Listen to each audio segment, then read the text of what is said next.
يا صباح الورد والفل والياسمين على احلى متابعين. اهلا بيكم، نورتوا القناه الجديده.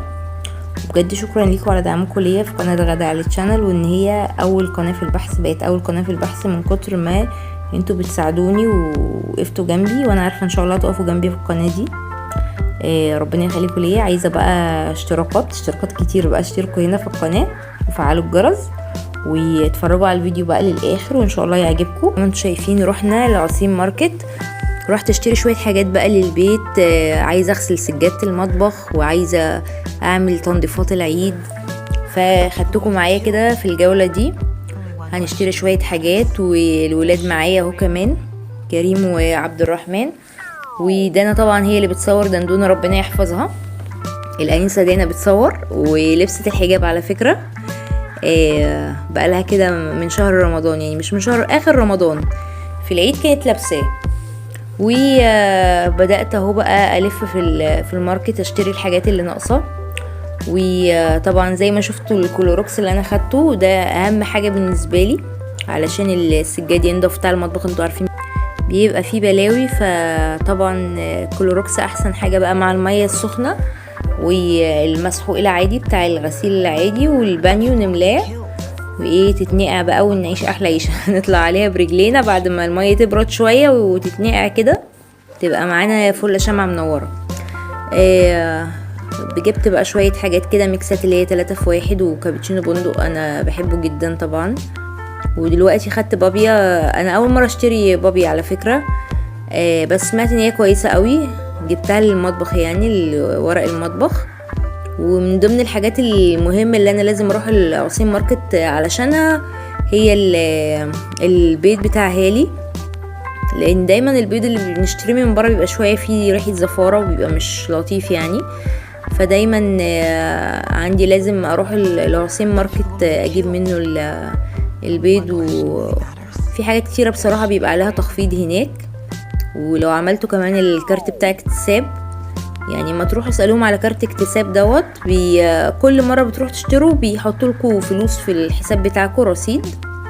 طبعا هنا انا كنت رجعت البيت بقى، والشنطتين دول فيهم بقى الخضار. عديت برضو على المحل بتاع الخضار، جبت شويه خضار بقى، كل سنه وانتم طيبين، وطماطم بقى عشان الفته وبتاع صلصه الفته. وجبت شويه الحاجات اللي كانت ناقصه. انتوا انا طبعا قلت لكم قبل كده، اكيد انتوا اللي متابعيني من قبل كده من القناه القديمه، قناه غدا علي، ولو انتوا مش مشتركين فيها برضو باشتركوا فيها. بشتري على طول الحاجات دي، يعني كل اسبوع ولا حاجه. الموضوع ده بيوفر معايا كويس في المصاريف، وفي نفس الوقت يعني بيقلل هدر الحاجات اللي بتبوظ، الحاجات اللي بنحطها في التلاجة وبتبوظ مننا كده، يعني بتظبط الميزانيه. والفيبا ده بتاع الغسيل الاطباق اللي هو الغسيل العادي، حلو قوي، يعني بيوفر. الجرك الكبير ده بيوفر جدا. وفي الكيس اللي انا كنت شايلاه اول واحد ده بتاع المسحوق، ده اللي جبته انا، كنت اول مره اجيبه، يعني لسه حتى ما استعملتهوش. انا بعد ما خلصت الفيديو بقى، بعد ما خلصت التصوير، قلت اقعد اسجل لكم الصوت، هبقى اجربه واقول لكم يعني كويس ولا لا. ده مسحوق عادي، المفروض بنغسل بيه بقى السجاد والحاجات اللي زي كده.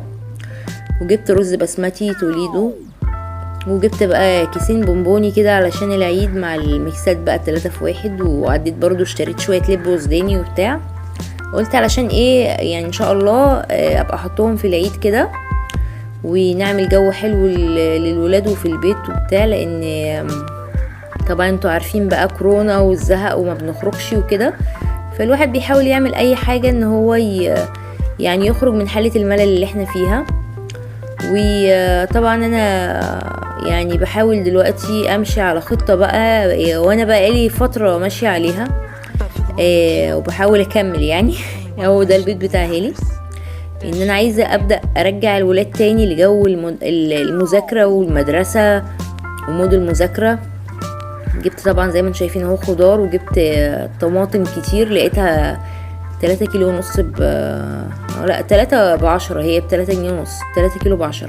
المهم، فعايزه ارجع الولاد تاني لجو المذاكره والمدرسه وكده، عشان نبدا يعني خليهم ان شاء الله يكونوا جاهزين للسنه الجديده، العام الدراسي الجديد، لان العيال ضايعه خالص عندي. يعني انا عندي داخل اولى ابتدائي وعندي داخل رابعة. الاتنين دول الصغيرين دول اكتر ناس اتظلموا طبعا بسبب اللي حصل الكورونا والدراسة اونلاين. هنا عملت لنفسي بقى كوباية كابتشينو بندق كده، قلت ايه اروق نفسي وانا واقفة في المطبخ وبعمل الحاجة، لاني جيت طبعا فتحت الشنط بقى بدأت اوزع الحاجات في اماكنها.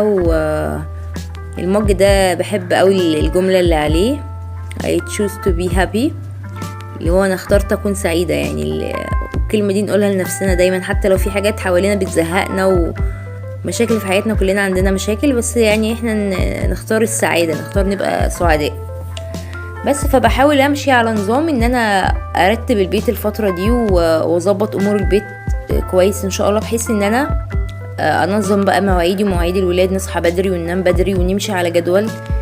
يعني اقعد اعمل جدول معاهم كده، هما الاطفال بيحبوا كده قوي ان احنا نقعد نعمل معاهم جدول ازاي يومهم يمشي، ونذاكر امتى ونذاكر الساعة كام للساعة كام وكم مادة، ومواعيد الصلاة نحطها في الجدول، وميعاد بريك نقعد نذاكر نلعب مش نذاكر بقى، نلعب فيه مع بعض، نعمل أنشطة مش عارفة ايه كده. يعني لو قعدتوا ولادكم لو هم يعني من نوع الشقي شوية ما شاء الله، شوفوا انا عايزة اوريكم الاول قبل ما انسى. انا حاطة بقى في درج التلاجة قماش خيش اللي هو الخيشة دي. طبعا انا كنت جايباه تقريبا مش فاكرة من سوق دوت كوم، تقريبا كنت طالباه من سوق. ما شاء الله الخيش احسن حاجة تخلي الخضار يقعد عندكم وقت طويل، ما يبصش بسرعة في درج التلاجة. فبعمل الحركة دي من غير ما اغسل اي حاجة، ما اغسلش الخضار، يعني بحط القماش الخيش ده كده اهو بالشكل اللي انتوا شايفينه، وبحط الخضار بتاعي برصه، وبعد كده ببتدي اغطيه. وطبعا ما حطيتش بقى الطماطم كلها عشان انا جايبه كميه كبيره شويه، يعني جبت حوالي كام 10 كيلو او 8 كيلو حاجه كده، قلت عشان اخزنها لاني لقيت سعرها يعني معقول. انا ما اعرفش عندكم ارخص من كده ولا اغلى، بس انا حسيت ان سعرها كويس وما كانش عندي خالص، المجمد خلص. بقول لكم بقى ما تنسوش تحطوا لايك وتشتركوا في القناه. بس فدلوقتي هعمل الغدا بقى. فالمهم حركة الخيش دي حلوة قوي. وطبعا عايزة اقول لكم على حاجة تانية برضو، الخس الكابوتشا زي ما انتوا شفتوا انا بشيل منه القشر، الورق اللي بايظ اللي بره ده، لان ده بيبوظ بقية الورق اللي جوه، وبغطيه بالاسترتش واحطه. والورقيات برضو اللي هو البقدونس والخضرة وكده بلفها في مناديل كمان مع الخيش ده. اوكي طبعا انا بقى اليوم اللي انا ببقى يعني مستعجله فيه او كنت خارجه او كده، بجيب حاجه من الحاجات اللي بتتقلي بسرعه، يعني الحاجات اللي هي المقليه اللي بتتباع، الكوكي والحاجات دي، او زي ما انتم شايفين بقى فيليه، وبقطعه فيليه دجاج وبقطعه واعمله بانيه مثلا او شيش طاووق، اي حاجه سريعه. حطيت طبعا في البوله دي بابريكا وملح وفلفل وبهارات مشكله. وطبعا بقى عشان ما كنتش لابسه جوانتي ما رضيتش اوريكم بقيه المنظر وانا بقطع الفراخ، وغسلتها بميه وليمون. وبدات دلوقتي بحطها بقى في الخلطه دي، وكيس بلاستيك لان زي ما بقول لكم ما فيش جوانتي. بدات اقلبهم مع بعض. وغدا كده ايه سريع، كانت الساعه حوالي 8 بالليل ولا حاجه، غدا متاخر شويه. بس قلت بقى اقطع شويه بطاطس كده جنب الاكل، يعني اكله ما فيهاش اي اختراع، حاجه بسيطه يعني. وعلى فكره الشمعه اللي هناك دي اللي شفتوني بشغلها من شويه انا اللي عاملاها، وان شاء الله هبقى اعملها معاكم في فيديو تاني. انا اصلا ان شاء الله باذن الله كده في دماغي شويه حاجات حلوه قوي وحاجات عايزه اعملها في المطبخ، يعني شويه تعديلات. عايزه احول المطبخ من الشكل العادي والتقليدي لحاجه يكون شكله راقي شويه وشيك، فاهميني؟ يعني حتى العلب البنكي اللي ورا دي اللي هناك اللي فيها الشاي والسكر والحاجات دي برضو يعني هستخدمها في حاجه تانية، احط فيها اي حاجه واحطها في التلاجة. اوكي، وهعمل معاكم بقى حاجه جامده جدا، يعني فيديو جامد جدا ان شاء الله انا بحضر له، و تبقوا تتفرجوا عليه بقى وتقولوا لي رايكم. المهم طبعا قليت البطاطس، اكتر حاجه بتخلي البطاطس تبقى مقرمشه الخل، تحطوا عليها معلقتين خل مع الملح، اوكي، تبقى فظيعه. بدات اعمل بقى احمر البانيه بتاعي. طبعا عارفه ان في ناس هتستغرب اللي انا بعمله، ان انا ما بحطش بيض على الفراخ، اوكي. انا شخصيا معدتي بتتعب لما بعمل الحركه دي ان انا احط بيض. بيحصل لي انتفاخ ومعدتي بتوجعني. فمن ساعه ما بقيتش اعملها حلوه جدا يعني البانيه هتشوفوه متحمر ما فيهوش اي مشكله، والقشره ما بتقعش من عليه، وطعم التتبيله اللي عملتها برضو حلوه جدا. هي مختلفه مش زي التتبيله اللي ببصل، مختلفه بس طعمها حلو جدا يعني. وطبعا حطيت بقى شويه بقسماط ودقيق عليهم وملح وفلفل، قلبتهم مع بعض. والتتبيله او الفراخ نفسها كنت حاطه مع التوابل، كنت حاطه حوالي معلقه خل ومعلقتين زيت. الزيت هو بقى اللي بيمسك البقسماط على البانيه. اوكي، وهبتدي بقى اضغط عليه كده بحيث ان يتشرب البقسماط. اوكي، وهقليه هيطلع قدامكم زي الفل دلوقتي ان شاء الله، مفيهوش اي حاجه يعني، هتلاقوا القشره لازقه عليه وكل حاجه. دلوقتي على ما البانيه يستوي بقى هفرجكم على الحاجات اللي جبتها عشان الفيديو بتاع المطبخ اللي بقول لكم عليه، التعديلات بتاعه المطبخ. طبعا ده اللي هو القرفه التلاجة، الورق اللي بيتحط في قرفه التلاجة، وده ورق بقى اللي هو الستيكر كده، شكله حلو قوي، لونه رهيب، عجبني جدا. اللفه كانت ب15 جنيه، رخيص جدا يعني. وده اللي هو المنظم المعالق، بس انا اتصدمت ان هو اكبر من الدرج بتاعي، بس هعمل فيه حاجه تانية بقى، هستخدمه لحاجه تانية هتشوفوها في الفيديو اللي بقول لكم عليه، وفكره حلوه قوي هتعجبكم ان شاء الله. وده رول كده بيتحط جوه الارفف، يعني بيتحط تحت على الارفف تحت المنظمات والحاجات دي. جبته برضو كانت بكام برضو الرول ده؟ برضو كان ب15. اوكي، والفوط دي رهيبه، الفوط الصفرة بتاعه المطبخ بتاعه التنشيف دي حلوه جدا يعني. عايزه اقول لكم برضو اللي متابعني من قبل كده عارف ان انا رميت فوط مش فوط الخيش كله اللي بيبقى في المطبخ، القماش اللي هو الفانيلات بتاعه عيالنا اي حاجه دي، اسمها ماركه اسمها سبيد تقريبا.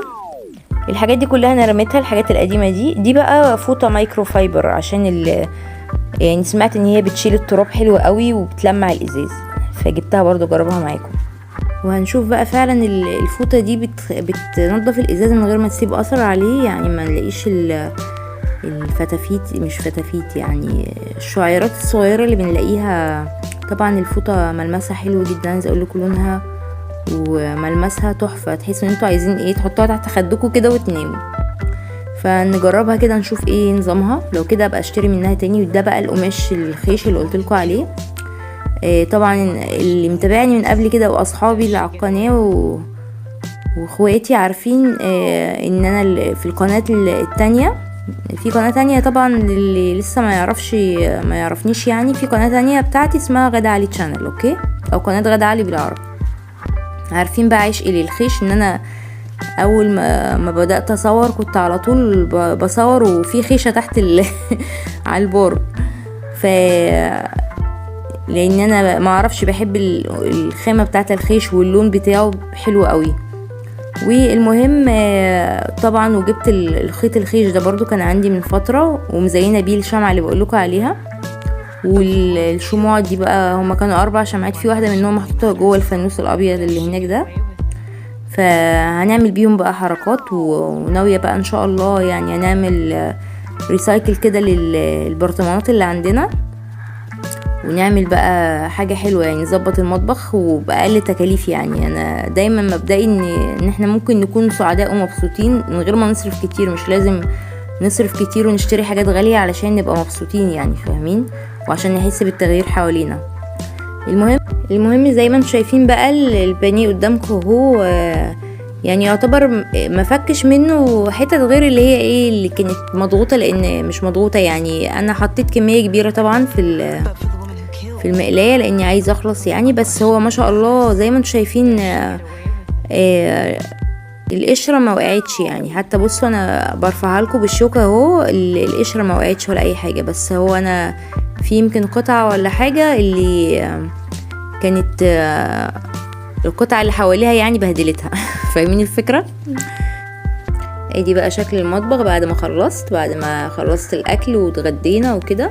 طبعا مش مبهدل قوي قوي قوي، لاني انا في العاده زي ما بقول لكم قبل كده، انا بقالي فتره بحب زي في روتين السعاده كده في قناه غدا علي تشانل اللي بتشوفوه.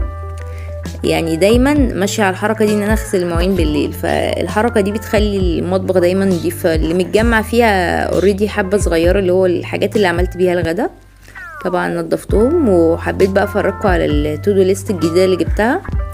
والاجنده دي طبعا انا بقى لي فتره بقى بكتب فيها افكار فيديوهات للقناه، حاجات عايزه اعملها كده. وجبت بقى دي النهارده، يعني قلت ايه دي خليها الحاجات اليوميه، هي ب15 جنيه اهو زي ما انتم شايفين. دي الحاجات اليوميه بقى، الشغل البيت اللي انا عايزه اعمله، مثلا ورايا مشوار عايزه انزله، حاجات بدات تخلص في البيت، اللي هو الحاجات اللي بتتعمل اليوميه اللي بتحتاج ورقه تتقطع يعني. لان انا بتضايق جدا من شكل الاجندات الكبيره اللي بتلاقي كل ورقه مقطوع منها حته، عارفين انتوا.